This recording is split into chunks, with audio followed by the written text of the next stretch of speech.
Watch me take my client's homepage design from mock-up to live website. So my latest client has very specific design ideas for their website. They've created some mock-ups for how they want the homepage to look, as you can see on the right hand side.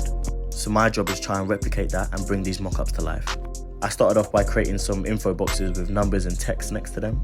Then I had to play around with some boxes and some images and try to position them correctly. This next part was the why us section, so again it was 2 info boxes with images next to them with just a little bit of text. This was quite easy to replicate as it was a section consisting of 2 columns. The next step was to add this image to the hero section of the website. I had to position it on the bottom right of the hero section. Then it was time to build the header. After that was the most tricky part. My client wanted a table to show off their services compared to similar businesses. I used ChatGPT to generate the table markup HTML code and edited this to match what I needed.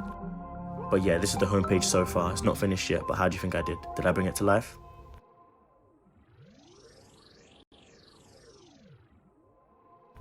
Let's think about it.